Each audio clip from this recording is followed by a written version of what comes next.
She's not coming, right? You checked? My mother's voice drifted through the kitchen door. I froze in the hallway of my sister's new house. The $3 million one, the one my parents had just given her as a wedding gift. I'd come to help with the housewarming. Arrived early. Let myself in through the side door, like I'd done 100 times at our parents' house. Relax, my father said. Megan thinks it starts at 7. Good. I don't want her ruining this. My hand was on the doorknob. I didn't turn it. The bus ticket thing is handled? My mother asked. All set. Greyhound to Portland. One way. And you're sure she'll take it? She doesn't have a choice.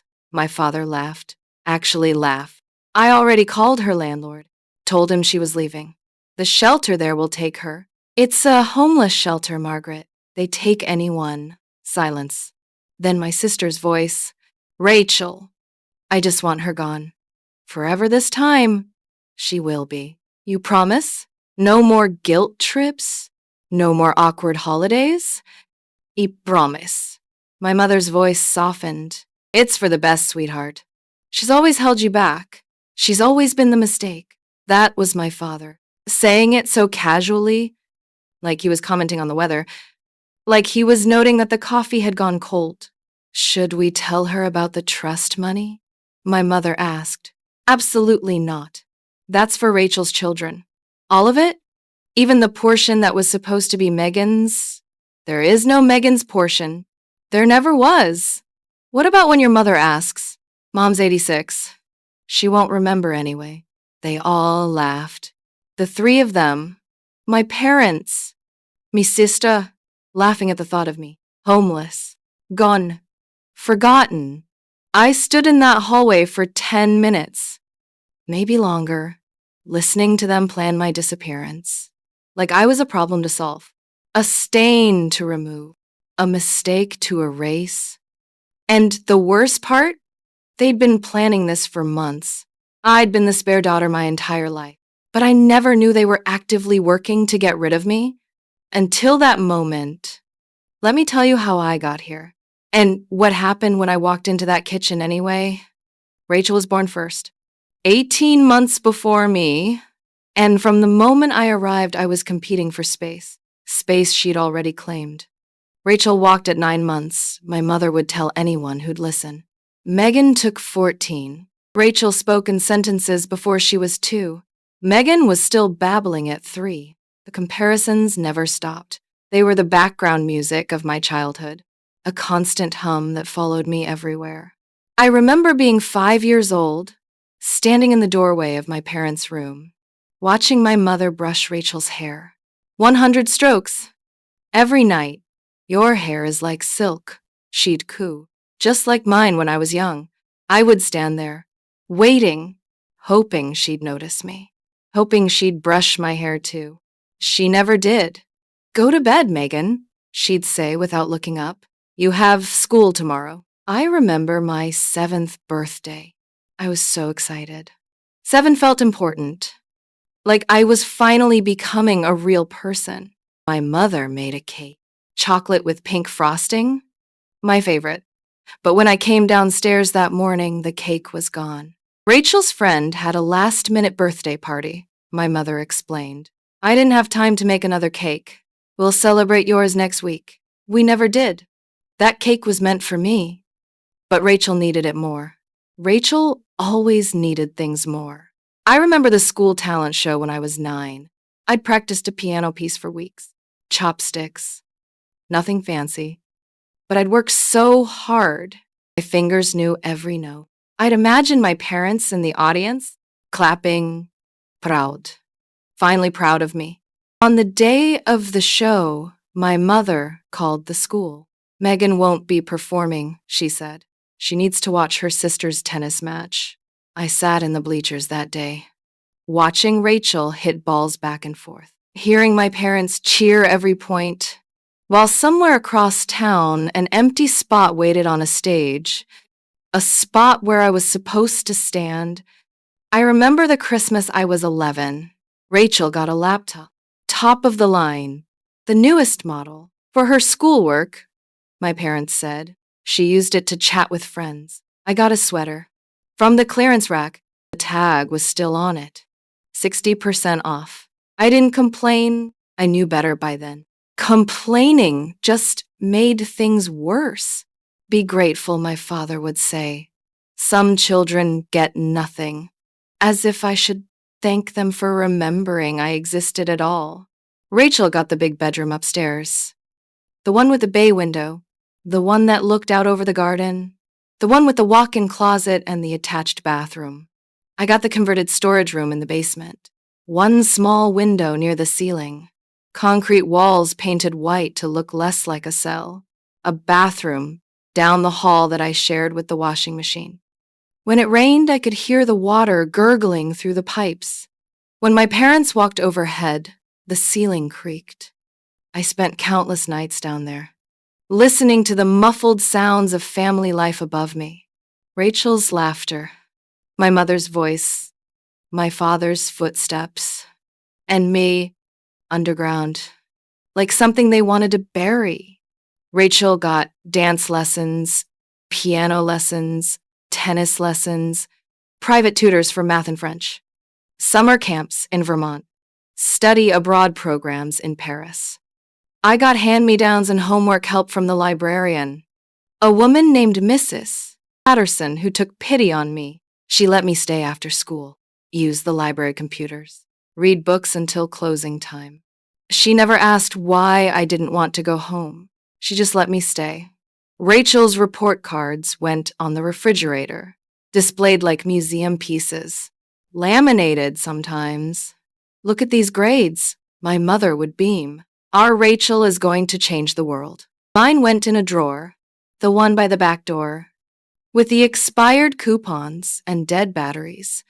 Sometimes I'd find them months later, still unopened. Once I made the honor roll. Straight A's across the board. I was so proud. I ran home from school, my report card in my hand, waving it like a flag. Mom, look! She was on the phone, planning Rachel's sweet 16 party. That's nice, honey, she said. Without looking, without stopping her conversation, I put the report card on the counter, right where she'd see it. When I came back an hour later, it was in the recycling bin. Under a stack of junk mail. I never made the honor roll again. What was the point? When I was 15, I got a part-time job at the ice cream shop downtown. $4.50 an hour. I worked every weekend, every school break. I saved every penny. Not for anything specific, just to have something that was mine. Something they couldn't take away. Something they didn't control. My parents never asked about my job. Never asked why I worked so hard. Never asked what I was saving for. They just assumed I was killing time. Staying out of Rachel's way. Being invisible, the way they wanted me to be. When Rachel got into an elite university, my parents threw a party. 40 people, catered food from the French place downtown, a cake shaped like the campus bell tower, white and blue frosting, little sugar graduates on top. I was 14. I helped set up the chairs. I passed around appetizers. I cleaned up the plates. Nobody asked me about my grades. Nobody asked me about my life. I was the help, the background, the other one. When I got into state school 4 years later, my mother shrugged. That's nice, honey. And then asked me to help Rachel pack for her junior year abroad. I'm not bitter. I'm not. I'm just being accurate. This is what my childhood looked like. A series of small moments, each one telling me the same thing. You are less than. You are not enough. You are the mistake. I thought, foolishly, that things might change as we got older. That my parents might eventually see me, really see me. I was wrong. They never changed. But I did. College was complicated.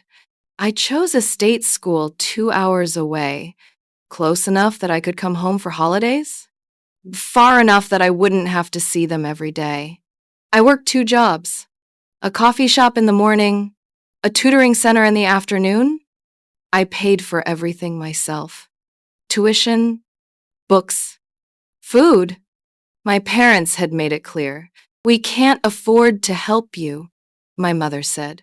All our resources are going to Rachel's education. They just spent $40,000 on Rachel's study abroad, but they couldn't afford my textbooks. I didn't argue. What was the point? I graduated with a 3. Delapan jepa. Summa cum laude.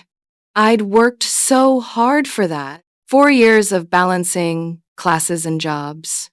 4 years of studying while exhausted. 4 years of proving I could do it. Nobody came to my graduation. I'd sent my parents an invitation. A formal one, the kind the school gives you, white with gold lettering. I'd even called to remind them. We'll try to make it, my mother said. The way she might say she'd try to return a library book. Casual, dismissive, forgettable. The day before graduation, she called again. Rachel's engagement party is that weekend. We simply can't miss it. You understand. I understood perfectly. I'd always understood.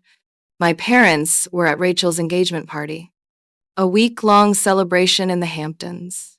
Champagne and caviar. Beach parties and yacht rides. Celebrating the upcoming union of 2 perfect people. I walked across the stage alone, shook the dean's hand, smiled for the camera. The photographer asked if I wanted a family photo. No family here, I said. He looked at me with pity, assumed my parents had passed, that I was an orphan. In a way, I was, and drove myself back to my apartment, where I ate leftover pizza, and watched TV until I fell asleep. The diploma sat on my kitchen table, unopened, just like my report cards used to be. Some patterns never change. It was fine. I was used to it by then. That night, alone in my apartment, I made a decision. I would never ask them for anything again. I would never expect anything from them. I would build my own life, on my own terms, without them. After graduation, I got a job at a tech company. Entry level, nothing glamorous. I answered phones, filed reports, made coffee, fetched lunch for people who made 10 times my salary, took notes in meetings where nobody asked my opinion, organized files that nobody would ever read. But I watched, I listened, I learned, I noticed patterns. Which projects succeeded? Which ones failed? What the successful founders had in common. Persistence, focus, the ability to ignore everyone who said it couldn't be done. The developers fascinated me. The way they could create something from nothing. Lines of code becoming products. Products becoming companies. Ideas becoming reality. One developer in particular caught my attention. His name was James. He'd started as an intern. 3 years later, he was leading his own team. How did you do it? I asked him once. I learned to code, he said. That's it? That's everything. He gave me a list of websites, free courses, open tutorials, everything I needed to get started. I started teaching myself to code. Late at night, after my shift at the office, after my shift at the restaurant where I worked weekends, I would come home to my tiny apartment, the one with the leak in the ceiling, the one with the radiator that clanked all night, the one where mice scratched in the walls, the one where the neighbors screamed at each other until midnight. And I would open my laptop and I would learn HTML first, the language of web pages. I built my first website in a week, a simple one, just text and images, but it was mine. Then CSS, making things beautiful, colors and layouts and fonts. I spent hours tweaking pixels, making everything perfect. Then JavaScript, making things move. Interactive buttons, dynamic content, things that responded when you clicked them. Then Python, the language of data, automation, the future. I'd never felt so alive. Creating something, building something, something that was mine. For the first time in my life, I had a purpose, something that mattered, something that could change my future. I wasn't Rachel's sister anymore. I wasn't the mistake. I was a creator, a builder, someone with potential. Rachel met David at a charity gala, one of those events where rich people pay thousands, all to feel good about themselves. He called me to brag. He's perfect, Megan. Harvard Law, Goldman Sachs before that. His family has a house in the Hamptons, not a vacation home, an actual house with staff. I said, congratulations. What else was I supposed to say? David was everything my parents wanted in a son-in-law. Old money, good family, the right schools, the right connections, the right look. He was handsome in that generic way. Square jaw, blue eyes, hair that never moved, a smile that showed too many teeth. They got engaged after 4 months. My parents were ecstatic. Finally, my father said at the announcement dinner, someone worthy of our Rachel. He looked at me when he said it, pointedly, as if to remind me that I would never bring someone worthy home, that I was not worthy myself. The wedding planning began immediately.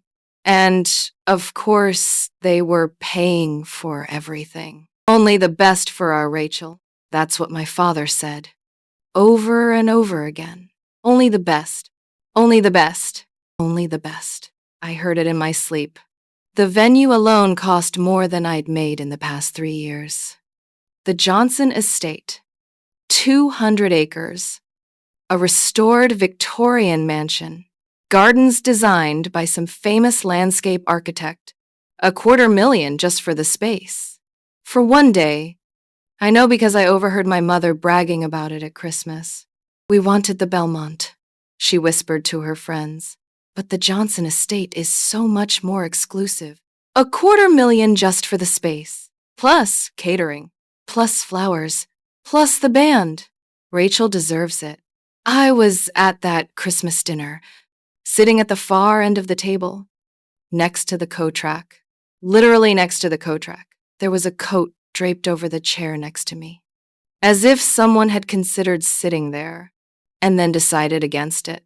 Nobody asked me about my life, about the startup I'd been building, about the small business loans I'd been researching. They didn't know I'd been teaching myself to code, that I'd been taking online courses at 2 in the morning, that I'd been building an app on my laptop, that I had 3 beta clients, small stores that were paying me $50 a month each. It wasn't much, but it was mine. Something I'd built, something I'd created, something nobody could take from me. They didn't ask because they didn't care. I was the mistake. Mistakes don't have plans. Mistakes don't build things. Mistakes just exist, waiting to be cleaned up. The wedding was in June. A perfect day. The kind of day you see in magazines. Blue sky. Gentle breeze. 72 degrees. Like the weather itself was on Rachel's side. 300 guests. Politicians. CEOs. Old money families with names I recognized from buildings. The kind of people my parents had always wanted to know. The kind of people who'd never noticed me. White roses everywhere. Thousands of them. Filling every corner.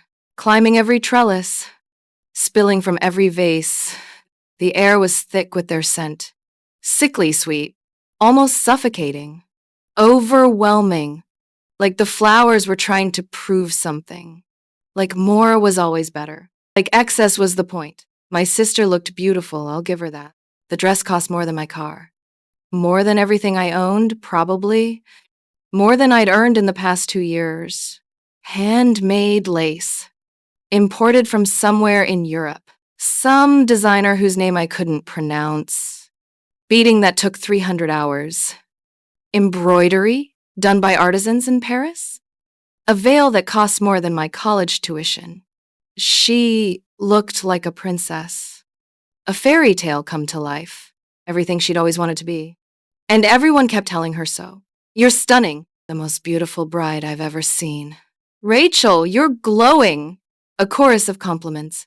A symphony of praise. The background music of Rachel's life. I was a bridesmaid, not the maid of honor. That went to Rachel's college roommate. A girl named Brittany who'd barely known her 2 years. But Brittany came from the right family, knew the right people, had the right last name. I was the last one in line, after David's sister and his cousin, after Rachel's college roommate and her sorority sister, after a girl she'd met at a spa retreat, 5 bridesmaids before me, each one more important than me, each one more visible than me, each one more wanted than me. I was basically there to carry things, hold the bouquet, steam the wrinkles out of dresses, run for safety pins and hairspray, fix the train, straighten the veil, adjust the accessories, fetch the champagne, open the bottles, pour the glasses, clean up the spills, smile for the photos. When they remembered to include me, stand in the back, where I wouldn't distract from Rachel's perfection. The photographer kept asking me to move. You're blocking the light. Step to the left. Actually, can you just... He gestured vaguely toward the exit, like I was an obstacle, a problem to be solved, an inconvenience in Rachel's perfect day. I spent most of the ceremony outside, watching through a window, seeing my sister marry her prince, hearing the vows muffled through glass, watching my parents cry tears of joy. For her, always for her, never for me. At the reception, my father made his toast. He clinked his glass with a fork. The room went silent. 300 people waiting for his words. To Rachel, he said, raising his glass. The light of our lives. The daughter every parent dreams of having. He talked for 10 minutes about Rachel's first steps. About Rachel's first words. About Rachel's first report card. About Rachel's first boyfriend. About Rachel's college acceptance. About Rachel's first job. About Rachel's apartment in the city. About Rachel meeting David. About Rachel's future. About Rachel. Rachel. Rachel. He didn't mention me, not once. I sat at my table. Table 17, near the kitchen. Near the bathroom. Near the exit. I counted every word, every sentence, every story. None of them included me. Later, during the cake cutting, I found myself standing next to my mother. Nice wedding, I said, trying to make conversation, trying to be part of something, trying to feel like I belonged. It should be, she replied, not looking at me, looking at Rachel. We spent $3.2 million on it. She said it the way other mothers might say they'd spent $50. Casually, carelessly, like it was nothing, like money meant nothing when it came to Rachel. I thought about my studio apartment, the one with the leak in the ceiling, the one where I rationed groceries to make rent, the one where I ate ramen 3 nights a week, the one where I wore 3 sweaters to save on heating. $3.2 million. My throat tightened. My eyes stung. But I smiled. I always smiled. That was my role. The smiling daughter, the grateful daughter, the daughter who took whatever scraps they threw her and smiled. 2 weeks after the wedding, my father called a family meeting at Rachel's new house. The $3 million one, the one they'd given her as a wedding present. A starter home, my mother had called it. A starter home, 12 rooms, pool in the back, hot tub on the deck, a home theater in the basement, a guest house, a 3-car garage, a starter home. I took the bus to get there. 2 transfers, 90 minutes each way. I couldn't afford a car. I couldn't afford an Uber. I could barely afford the bus. But I went because that's what I did. I showed up, even when they didn't want me there, even when they pretended I didn't exist. I showed up. When I arrived, they were all in the kitchen. The marble kitchen, white veined with gray. Cost more than everything I owned. Rachel, David, my parents, standing around the marble island like it was a boardroom table. Like they were making a business decision. Megan, my father said. He nodded toward the seat at the end. The one facing away from the window, the one where you couldn't see the garden. The one where you couldn't see anything, I said. We've been talking, my mother began. About the future, about family, about what's best for everyone. Rachel was smiling. That particular smile she gets when she's won something, when she knows she's about to get what she wants. I'd seen it 1,000 times. When she got the solo in the school play, when she got the car for her 16th birthday, when she got the Paris trip, when she got the engagement ring. That smile. Rachel and David are going to start a family soon, my father continued. They need support. They need room to grow. They need us to focus on them. He paused, looked at me, and honestly, Megan, he sighed. The sigh he always made before saying something hurtful, something he knew would cut deep. The sigh that said, "This is your fault." The sigh that said, "You made me do this. You've never really been part of this family." The words hung in the air. Heavy, cold, final. Not in any real way, my mother added. As if that clarified things. As if that made it better. As if that made it okay. You were always different. You never fit in. You were always the mistake we tried to fix. That was my father, saying it plainly, finally saying out loud what I'd always known, what they'd always believed, what I'd always felt in every comparison. Every overlooked birthday, every empty seat at my graduation, every cold shoulder, every closed door. I was the mistake. I didn't cry. I'd learned not to cry in front of them. Crying gave them power. Crying made them feel justified. See how emotional she is. See how irrational. See why we can't have her around. I kept my face still, my hands flat on the cold marble, my voice steady. What are you saying? We think it's time for you to go, my mother said. Start fresh somewhere else. Somewhere you're not in Rachel's shadow. She slid an envelope across the counter. White. Thin. I knew what it was before I opened it. A Greyhound bus ticket. One way. To Portland, Oregon. $89. There's a shelter there, my father said. They help people get back on their feet. It'll be good for you. He actually believed that. I could see it in his eyes. He actually thought he was doing me a favor, helping me, guiding me, being a good father by sending me across the country with a bus ticket while giving Rachel $3 million. Don't come back, my mother added, her voice soft, almost gentle, like she was putting down an old pet, like she was ending something humanely. It's time for us to focus on Rachel, on her family, on what matters. You understand. I looked at Rachel, my sister, 18 months older than me, the light of their lives. She was still smiling. That winning smile. She'd won again. She always won.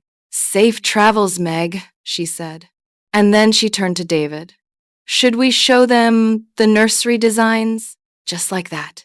I was dismissed, disposed of, done. I picked up the envelope, stood up, walked out. I didn't say goodbye. What was there to say? I was the mistake, and mistakes don't get goodbyes. I got on that bus. What choice did I have? Really, what else could I do? But first, I walked into that kitchen. After hearing everything, I needed to see their faces when they saw me. The door swung open. My mother's coffee cup froze halfway to her lips. Rachel's smile vanished. My father turned pale. How long have you been standing there? He demanded. Long enough. Silence. Heavy, awful silence. My mother recovered first. We were going to tell you. Tell me what? That you've been planning to throw me away? It's not like that, Rachel said. I heard everything. The bus ticket. The landlord. The trust fund. Megan, my father started. How long? How long have you been planning this? He didn't answer. My mother did. Since Rachel's engagement. 2 years. They'd been plotting my disappearance for 2 years. The wedding was expensive, my father said.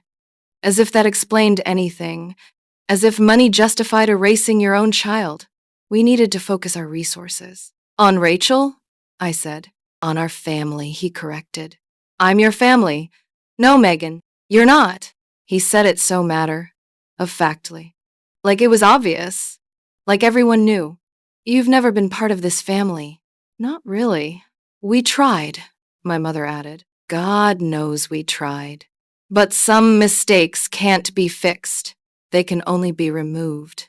I looked at Rachel, me sister, the girl I'd grown up with, the girl I'd tried so hard to impress. She was examining her nails, bored, like this was taking too long, like I was wasting her time. Just take the bus ticket, Megan, she said. Make it easy on everyone, including yourself. I had $400 in my savings account. The money I'd saved from my jobs, the money I'd hidden from everyone. The money that was supposed to be for an emergency. This was definitely an emergency. My landlord had already rented my apartment to someone else. A young couple moving from Ohio, excited about their new life in the city, grateful for the affordable rent. My parents had called him 3 weeks ago, told him I was leaving, told him I wouldn't be coming back, told him to have my things boxed up and stored. Or thrown away. They didn't care which. They'd even taken my cat, brought her to a shelter, told them I'd abandoned her. Whiskers, the only living thing that had loved me unconditionally, gone, because my family couldn't stand for me to have even that. They'd planned this. Every detail, every step, every contingency. They'd been working on this for weeks, maybe months, maybe since Rachel's wedding, maybe since before.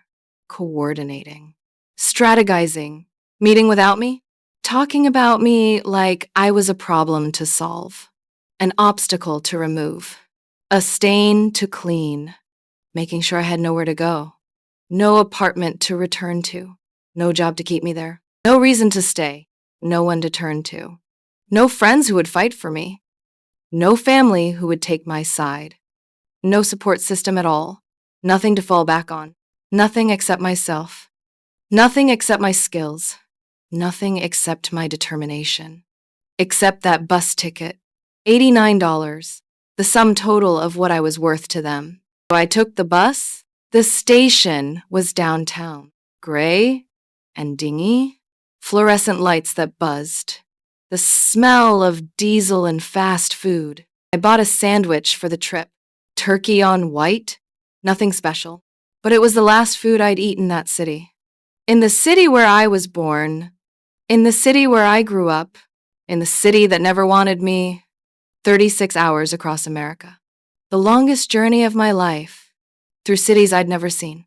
Cleveland with its industrial skyline, Chicago with its towers rising from the plains, Denver with its mountains in the distance, Salt Lake City glittering like a jewel, through towns I'd never heard of, small places with strange names, gas stations and diners and motels, America unfolding outside my window, through landscapes that changed with every state, mountains, the Rockies rising like a wall, making me feel small, making everything feel possible, plains, endless grasslands stretching to the horizon, so much space, so much room to grow, rivers, the Mississippi, the Missouri, the Columbia, water flowing to the sea, like me, flowing towards something new, forests, pine and spruce and fir,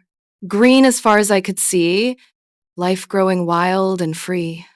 I watched it all through the window, a greasy window that smelled like old sandwiches, fingerprints and smudges from 100 previous passengers, 100 other people running toward something or away from something, or both, next to a stranger who snored, an old man in a flannel shirt, going to see his grandchildren in Seattle.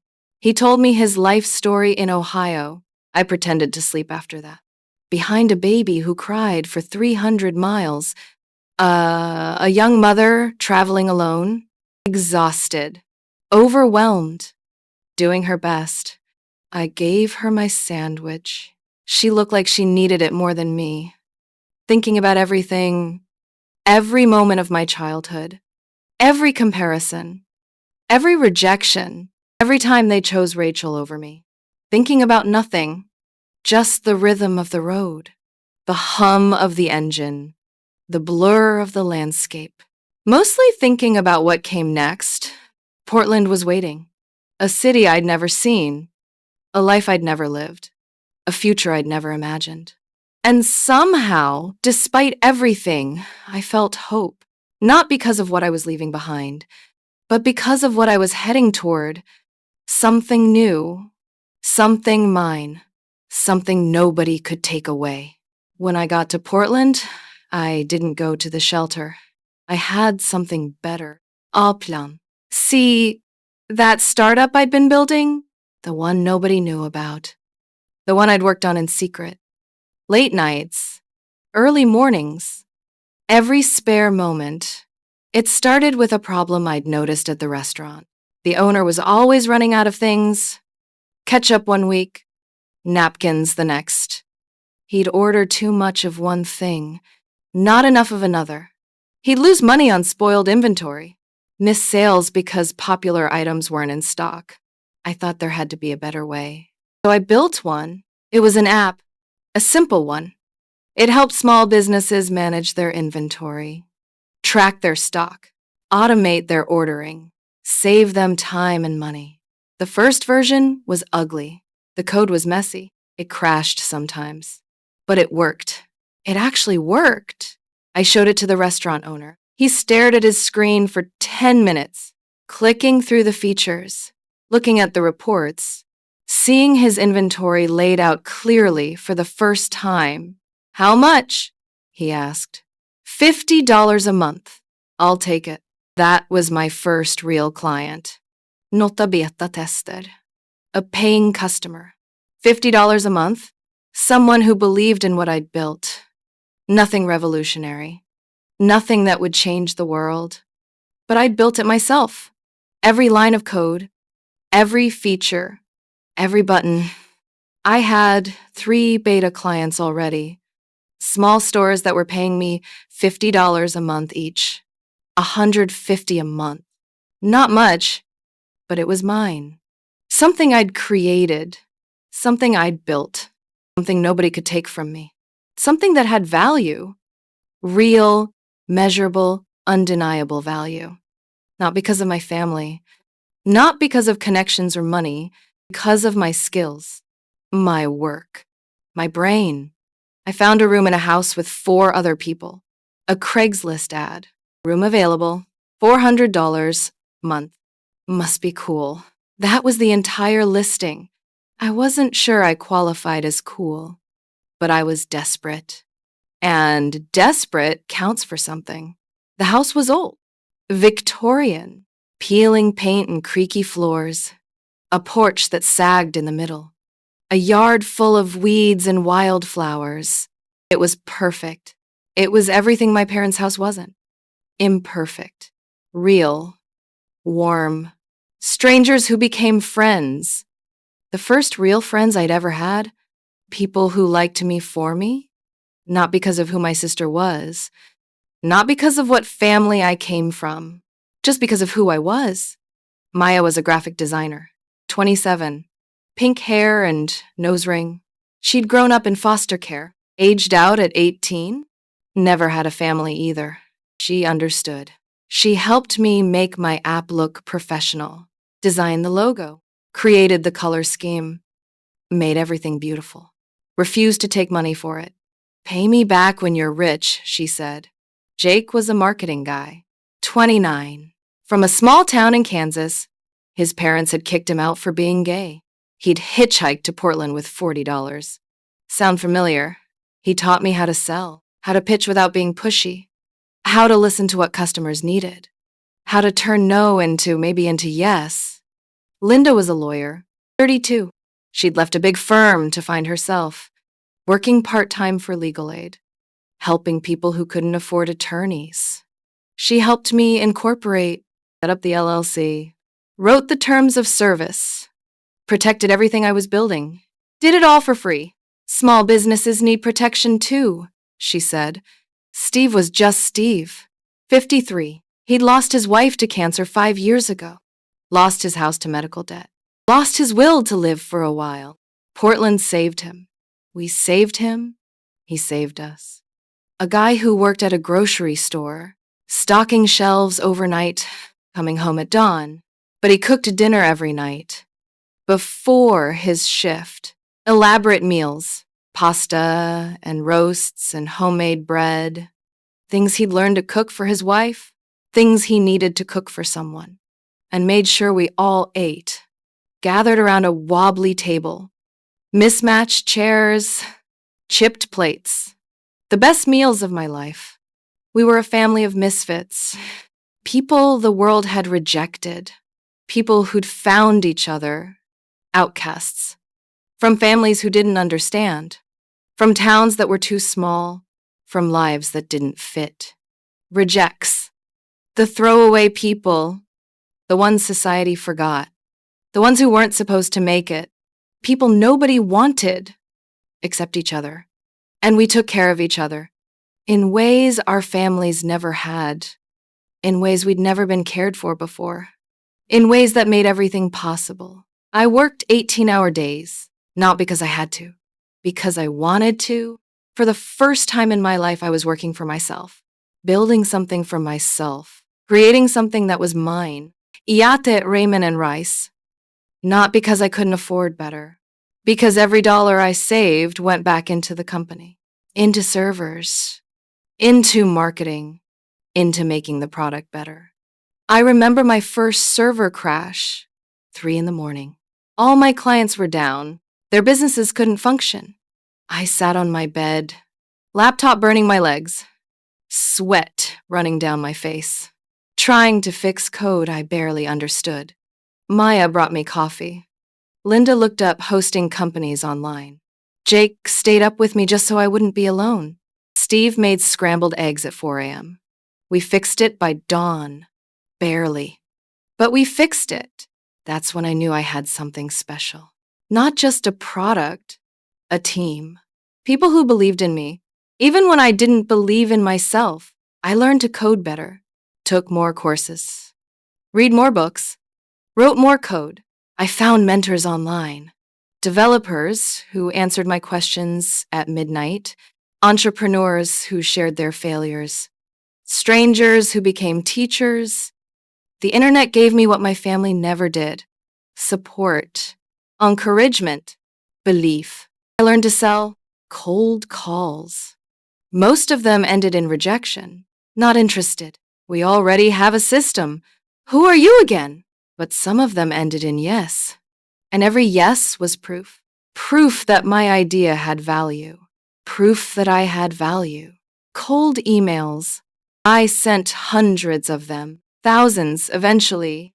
Most went unanswered. But some got replies. And replies became demos. And demos became customers. Coffee meetings. I met people in cafes all over Portland. Small business owners, restaurant managers, shop owners, people who needed what I was building. I learned to hustle, to work harder than everyone else, to want it more than everyone else, to refuse to give up, to hear no 100 times and still believe in yes, to fail and learn and try again, to treat every setback as data, every rejection as redirection, every closed door as motivation. 6 months later, I had 30 clients. Word was spreading. Owners talking to owners, managers recommending me to friends. The product was getting better. The reviews were getting stronger. A year later, 300. I couldn't handle all the support calls myself. Couldn't answer all the emails. Couldn't fix all the bugs. I needed help. 2 years in, 3,000. 3,000 businesses using my software. 3,000 people trusting my code. 3,000 reasons to keep going. I hired my first employee, a college kid named Marcus. He was as hungry as I was. He dropped out of school to pursue tech. His parents thought he was crazy. Sound familiar? He slept on my floor for 3 months because he believed in what we were building, because he saw where this could go. because nobody else would give him a chance. I gave him one, the same chance I wished someone had given me. We worked out of my bedroom, 2 laptops on a card table, extension cords everywhere, pizza boxes stacked in the corner. Then a small office above a pizza shop, 200 square feet, no air conditioning, the smell of pepperoni always in the air. But it was ours. A real office, a real company. Then a bigger office in a real building with windows and a conference room and a coffee machine that worked. The day we moved in, I cried. Not sad tears, happy tears, proud tears. I'd built this from nothing, from a bus ticket, from being called a mistake. I didn't call my family. They didn't call me. I was dead to them. A closed chapter. A mistake they'd finally cleaned up. And honestly, it was the best thing that ever happened to me. Being abandoned, being thrown away, being told I was worthless. It set me free. Free from their expectations, free from their comparisons, free from always being Rachel's sister. Now I was just Megan, the founder, the CEO, the woman who built something from nothing. 3 years passed. 3 years of building, growing, becoming, learning, failing, trying again, succeeding. Each year brought new challenges, new problems to solve, new fires to put out. Year 1 was survival, just trying to keep the lights on, just trying to keep customers happy, just trying not to drown. Year 2 was growth, hiring people, building systems, creating processes that could scale. Year 3 was transformation. From startup to real company, from founder to CEO, from scrappy to serious. My company was worth 8 figures now, 42 million at the last valuation. The investors had lined up. Venture capital firms from Silicon Valley, angel investors from New York. Everyone wanted a piece. I said no to most of them. I didn't need their money anymore. I didn't need their advice. I didn't need their validation. I had everything I needed. I had 40 employees, good people, smart people, people who believed in the mission, not just workers, family. The family I'd chosen, the family that chose me back. An office downtown with views of the river, glass walls and standing desks. A kitchen stocked with snacks. A game room for breaks. A meditation corner for stress. Everything I wished I'd had growing up. Now I could give it to others. We'd expanded beyond inventory management. Payroll. Helping small businesses pay their people on time. Scheduling. Making sure the right people were in the right places. Point of sale systems. Modern, fast, reliable. Customer relationship management. Keeping track of who bought what, when. A full suite for small businesses. Everything they needed to run their operations. All in one platform. All affordable. All accessible. All built by me. Well, by us now. But it started with me. With my laptop. With my pain. With my refusal to accept that I was nothing. The business magazines had started calling. Forbes wanted to do a profile. From bus ticket to boardroom, they pitched. A story of rags to riches. Of determination and grit. I almost said no. I didn't want the attention. Didn't want the scrutiny. Didn't want my family to find me. But then I thought about the little girl in the basement. The one who was told she was a mistake. The one who ate clearance rack Christmas dinners. The one whose report cards went in the recycling. She deserved to see her face in Forbes. She deserved to know she'd made it. Inc. Put me on their 30 under 40 list. Number 7. Higher than some CEOs with $50 million budgets. Higher than some founders with famous parents. Higher than anyone would have expected. From someone who started with $89. I'd been on 2 podcast tours, telling my story to thousands of listeners, inspiring other entrepreneurs, other underdogs, Other people who were told they couldn't do it. I'd done a TEDx talk about second chances, about building something from nothing, about proving people wrong, about the power of being underestimated. The video had 1 million views. 1 million people heard my story. And I'd never mentioned my family. Not once. As far as anyone knew, I was an orphan. Self-made in every sense. No silver spoon. No safety net. No family money. No family at all. Just me and my laptop and my dream. That's the story I told, because that was the truth. I had no family. They'd made that clear. When you send someone away with a bus ticket, you lose the right to claim them. When you call someone a mistake, you lose the right to their success. When you throw someone away, you lose the right to pick them back up. Then one day, my CFO knocked on my office door. It was a Tuesday. I remember because I was preparing for a board meeting. We were discussing expansion, new markets, new products, the future. Her name was Sandra, a woman in her 50s who'd left a big accounting firm to join us. She'd been partner track at a Big Four firm, corner office, stock options, the whole package.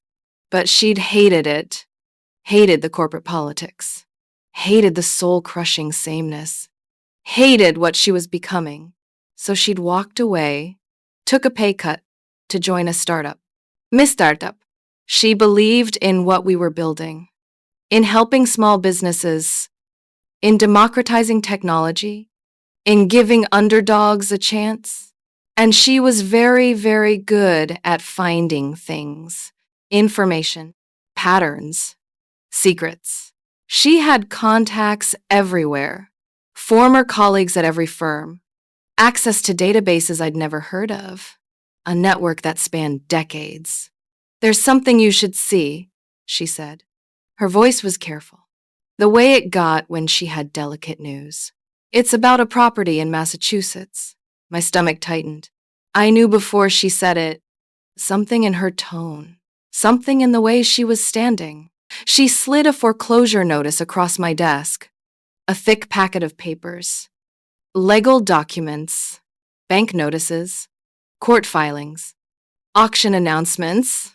I recognized the address immediately, 37 Maple Street. The words hit me like a punch. My parents' house. The one I'd grown up in. The one with the bay window Rachel loved. The one with the basement bedroom where I'd hidden. The one with the creaking floors. The one with the garden my mother tended. The one where I'd spent 18 years being invisible. "It's going to auction next month," Sandra said. "The bank is taking everything. The first mortgage holder filed for foreclosure. They've missed 6 months of payments." I stared at the paper, at the numbers, at the legal language, at the reality of what I was seeing. How much do they owe? 1.8 million. The house is worth maybe 1.5. They're underwater. They took out a second mortgage 4 years ago, refinanced everything, pulled out all the equity. Right around the time of your sister's wedding, actually. She paused. Let that sink in. Looks like they leveraged everything to pay for it. 3.2 million on a wedding. One single day. 24 hours of celebration. A second mortgage on their house. The house they'd lived in for 30 years. The house they'd planned to retire in. The house that was supposed to be their legacy. Their retirement. The money they'd saved their whole lives. Their savings. Every account. Every investment. Every penny. Everything. Gone. All for Rachel. All for her perfect wedding. All for her perfect husband. All for her perfect life. All for the light of their lives. And now they were losing everything. The irony wasn't lost on me. They'd thrown away their daughter. Now they were losing their house. They'd called me a mistake. Now their finances were in ruins. They'd given Rachel everything. And Rachel's husband had turned out to be a fraud. "There's more," Sandra said. "Your sister's house is also in foreclosure. Different bank, same situation. Her husband's firm collapsed last year. Some kind of fraud investigation. They're saying he was running a Ponzi scheme. He's facing federal charges. Could get 20 years. I thought about David. Perfect David. Harvard Law David. Goldman Sachs David. The man who was worthy of Rachel. A criminal. Affreux. A liar. I thought about Rachel's smile. The winning one. The one she'd worn when they gave me the bus ticket. The one that said she'd won. She'd won everything. And now she was losing it all. What do you want to do? Sandra asked. I leaned back in my chair, looked out the window at the Portland skyline, the city that had become my home, the city they'd sent me to like it was exile, like it was punishment, like it was the end. It was actually the beginning. Buy it, I said. Sandra raised an eyebrow. Buy what? My parents' house. The auction is in 4 weeks. Set up an LLC. Anonymous. I don't want them to know who bought it. She was quiet for a moment. Processing. Are you sure? I've never been more sure of anything. This isn't revenge, I added. This is justice. This is balance. This is showing them what a mistake looks like. Sandra nodded slowly. She'd heard bits and pieces of my story over the years. Enough to understand. Enough to not ask questions. That's why I'd hired her. She understood things without being told. She knew when to push and when to let go. I'll have the paperwork ready by end of day, she said. Pacific Ridge Holdings. Completely untraceable. What about your sister's place? I thought about it. The $3 million starter home. The marble kitchen where they'd handed me my bus ticket. The pool where Rachel probably lounged. The hot tub where David probably schemed. The home theater where they watched movies as a family. The nursery that never got used. They'd tried for kids. I'd heard through the grapevine. Fertility treatments. Expensive ones. Nothing worked. Maybe the universe has a sense of irony after all. No, I said. Let her figure that out herself. Let her understand what it feels like. To have everything and then have nothing. To be on top and then fall. To need help and have nobody answer. Some lessons need to be learned the hard way. And Rachel had never learned anything the hard way. Not once in her whole life. She'd never struggled. Never wanted. Never worried. Never been told she wasn't enough. It was about time she experienced some of what I'd lived. The auction was on a Tuesday. I watched via live stream from my office. Sandra sat next to me, taking notes, tracking the bidding. There were only 3 bidders. An investment firm, a local developer, and us, Pacific Ridge Holdings, the LLC I'd created, named after nothing, designed to be untraceable. The investment firm dropped out at 1.6. The developer held on until 1.8. My LLC won with a bid of 1.9 million. 100,000 more than they owed. Enough to pay off the mortgage and the bank fees. But not enough for my parents to keep a penny. Congratulations, Sandra said. You just bought your childhood home.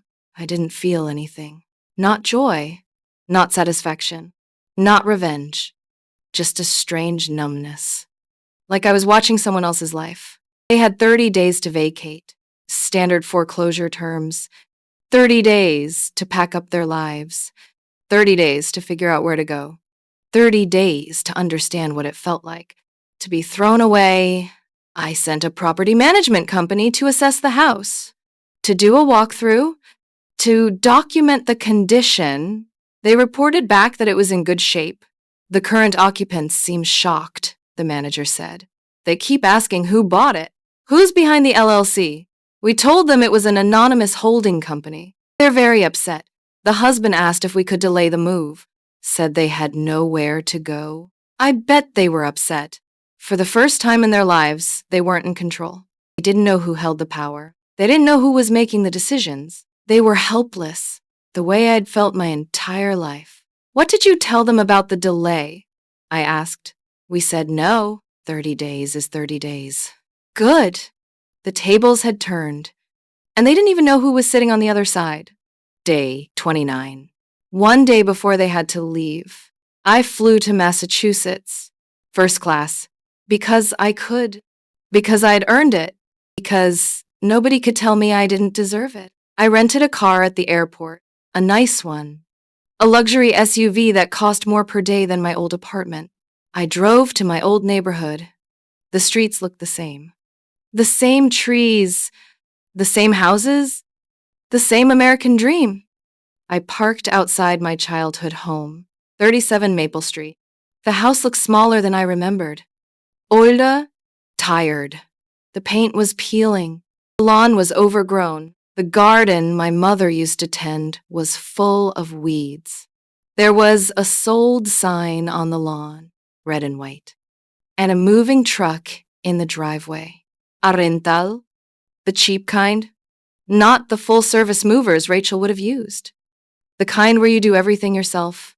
I watched from my car as my parents carried boxes, box after box, out of the house, into the truck, the house that had been their dream, the house where they'd raised their golden child, the house where they'd hidden me in the basement. Now they were leaving it, not by choice. By force. They looked tired, defeated, old, so much older than I remembered. My father was limping, his back bent, his hair completely gray now. He'd aged a decade in 3 years. The stress, the loss, the reality of what he'd done. He'd gotten old and weak and small. Not the towering figure who'd called me a mistake. Just a tired old man carrying boxes. My mother was moving slowly. Her hair was gray too. Completely gray. No more salon visits. No more highlights. No more expensive treatments. No more anything. She'd always been so put together. Designer clothes. Perfect makeup. Not a hair out of place. Now she looked like everyone else. Ordinary. Defeated. Human. Rachel was there too. Helping. Or trying to help. She kept dropping things. Stumbling. Losing her grip. She'd lost weight. The wrong kind. Stress weight. The kind that makes you look sick, not thin. The kind that comes from not eating. From not sleeping. From watching your life fall apart. Her designer clothes were wrinkled. Stained, maybe. Last season's styles. No new purchases. No more shopping sprees. Her hair was flat, unwashed. No more weekly blowouts. No more Brazilian treatments. Her makeup was gone. No more professional applications. No more hiding behind perfection. The winning smile was gone. The confidence was gone. The superiority was gone. She looked like a different person. A normal person. A broken person. For a moment, I almost felt sorry for her. Almost.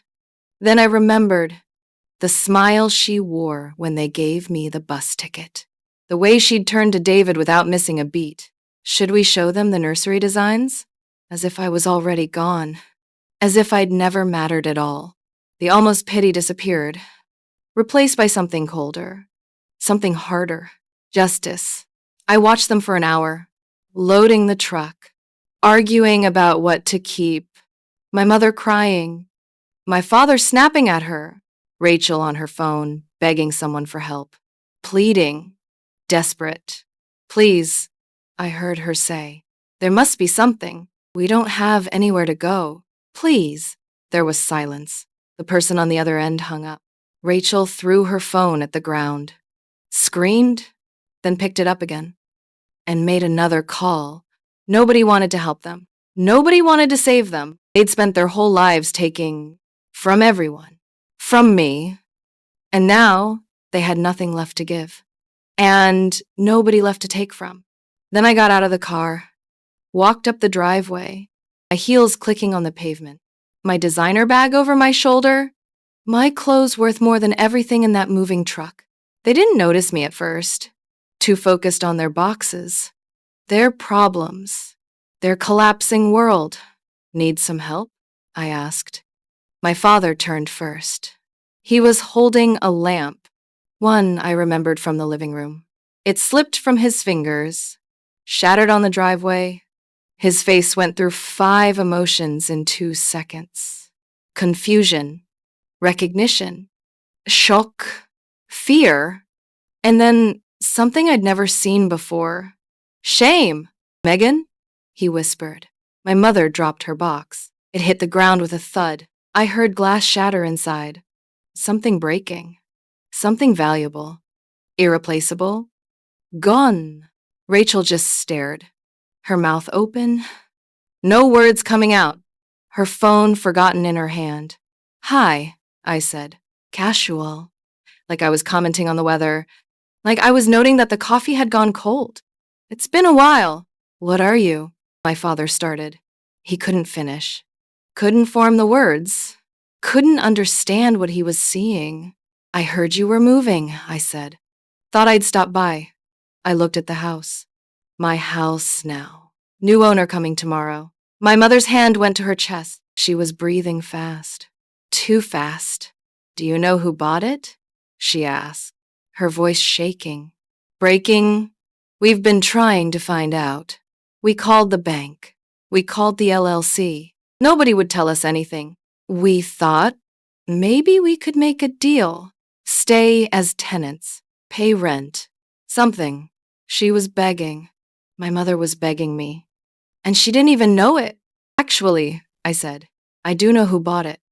I reached into my pocket, pulled out the deed, the one with my company's name on it, Pacific Ridge Holdings, LLC, a subsidiary of Chen Enterprises, the company I'd built from nothing, from a bus ticket and $400, from late nights and ramen noodles, from being thrown away. I did. Silence. Complete silence. The kind of silence that has weight. The kind you can feel pressing against your chest. My father's legs gave out. He sat down hard on the porch steps. Just collapsed. Like his strings had been cut. My mother couldn't breathe. She was gasping, clutching her chest, making small sounds, whimpering. Rachel just shook her head, back and forth, like she was trying to wake up from a dream. A nightmare. That's not possible, she said. The company is called Pacific Ridge Holdings. That's my company, I said. The one I built after you sent me away with your $89 bus ticket. It's worth $50 million now. Y let that sink in. $50 million! From a bus ticket. From being the mistake. From being the burden. From being thrown away. I've been successful, I continued. Very successful.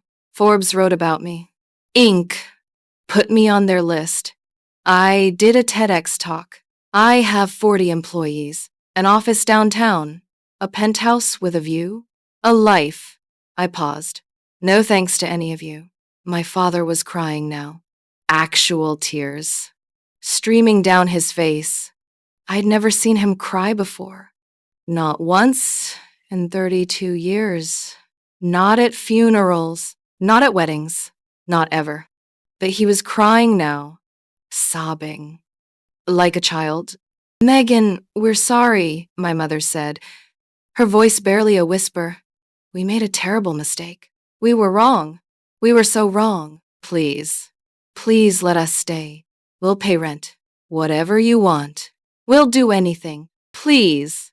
She was crying too. They all were. Eva Rachel. Perfect Rachel. The light of their lives. Crying on my driveway. In her dirty clothes. With her broken phone. With her husband in prison. With her house gone. With nothing left.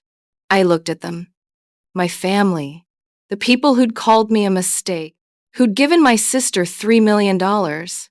And me a bus ticket. Who'd told me not to come back. Who'd thrown me away like garbage. You told me to start fresh, I said. To go somewhere I wouldn't be in Rachel's shadow. Best advice you ever gave me. I turned to walk back to my car. Megan! Wait, my father called. He tried to stand. His legs wouldn't cooperate. He fell back down. Please! We're your family. We're your parents. We love you. I stopped, turned around, looked at him, at my mother, at Rachel. No, I said. You're not. Family doesn't send you away with a bus ticket. Family doesn't call you a mistake. Family doesn't forget you exist for 3 years. Family doesn't plan your disappearance. Family doesn't coordinate with your landlord. Family doesn't throw you away. I opened my car door. You have until tomorrow to be out. The property management company will do a walkthrough at noon. If anything is damaged, I'll bill you. If anything is missing, I'll have you arrested. I got in the car, started the engine. My mother ran toward me, stumbling, falling, getting back up, banging on the window. Megan, please! Where will we go? We have nowhere, nothing. Please. I rolled down the window. Just an inch, just enough for her to hear me. There's a shelter in Portland, I said. They help people get back on their feet. I hear it's good for second chances. I rolled the window back up, put the car in drive, and drove away. In my rearview mirror, I watched them, my parents, my sister, standing in the driveway, getting smaller, getting farther away, until they disappeared. That was 6 months ago. 6 months of silence. 6 months of peace. 6 months of finally being free. My parents ended up staying with Rachel in a 2-bedroom apartment on the wrong side of town. The kind of neighborhood they used to look down on. The kind of people they used to pity. Now they were those people. The 3 of them, my parents, Rachel, and whatever Rachel had left after David went to prison, which wasn't much. The federal government seized most of it. Restitution for his victims. Hundreds of people David had scammed. Regular folks who'd trusted him, who'd believed his Harvard degree meant something, who'd invested their life savings. All gone. And now Rachel was paying for it. Not literally. She didn't have the money. But socially, emotionally, reputationally, she was the wife of a Ponzi schemer. The woman who'd lived large on stolen money. The golden child who'd turned to rust. They've tried to contact me. Dozens of times, maybe hundreds. Emails to my company address, long rambling apologies, excuses and explanations. We were under pressure. We didn't understand. We thought we were helping, as if sending me away was a form of kindness, as if abandonment was love in disguise. Letters to my home, handwritten. My mother's elegant script, pages and pages of regret. We made a terrible mistake. We never should have listened to your father. Please forgive us. I threw them away unread after the first few. Phone calls to my office. Blocked after the 3rd one. Calls to my personal number. Changed and unlisted. Even a lawyer once, trying to argue that I'd bought the house under false pretenses. That I owed them something. That, as their daughter, I had obligations. My lawyer laughed when she told me. They abandoned you, she said. They gave you a bus ticket and told you not to come back. They have no legal standing. And morally, they have even less. The lawsuit went nowhere. Dismissed in 2 weeks. My lawyers are very expensive. And very good. Worth every penny for moments like this. I don't respond. I don't need to. What would I say? What could I say? I forgive you. I don't. I understand. I don't. Let's try again. Why would I? They had 32 years to love me. They chose not to. Now they have the rest of their lives to regret it. That's not my problem. It's theirs. I have everything I need. More than everything. A company I built myself, now worth $53 million at last valuation. Growing every quarter. Expanding to new markets. Helping more small businesses every day. Employees who respect me. Who follow me because they believe in me. Not because I'm the boss.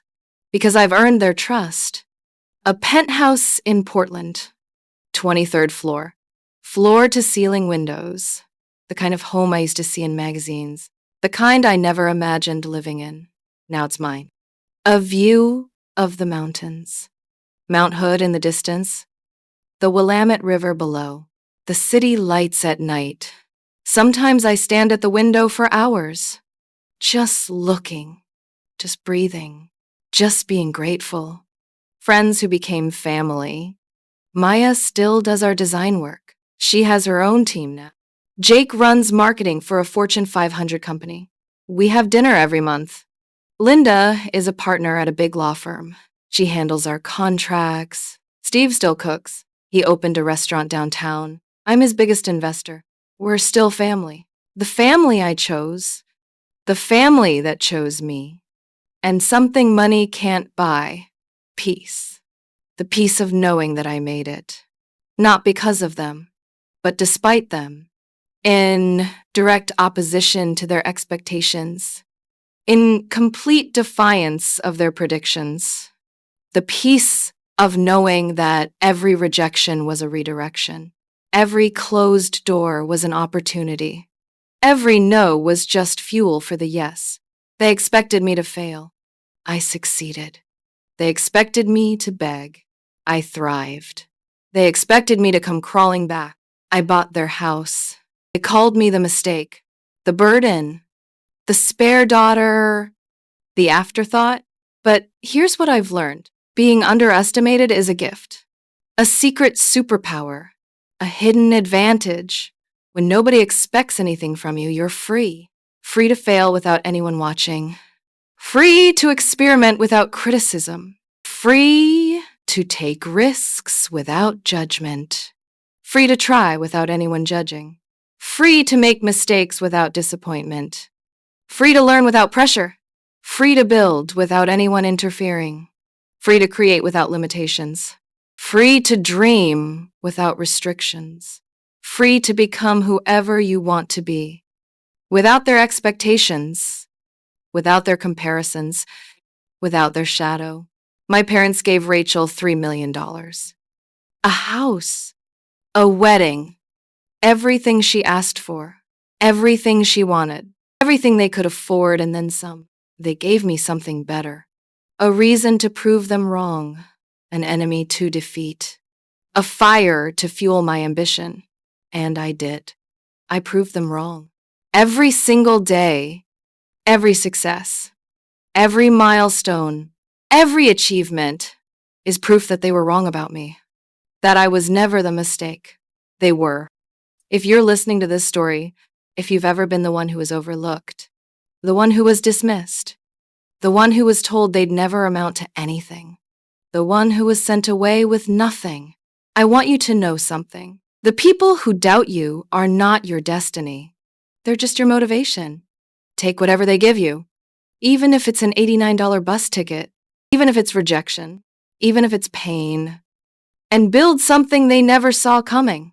Because sometimes the best revenge isn't revenge at all. It's just living a life so good that they have to watch. From the outside, from the cold, from their 2-bedroom apartment, while you fly first class, while you wear designer clothes, while you own the house they lost, that's not revenge. That's just reality. Their reality now. The one they created. The one they deserve. And me? I'm doing just fine.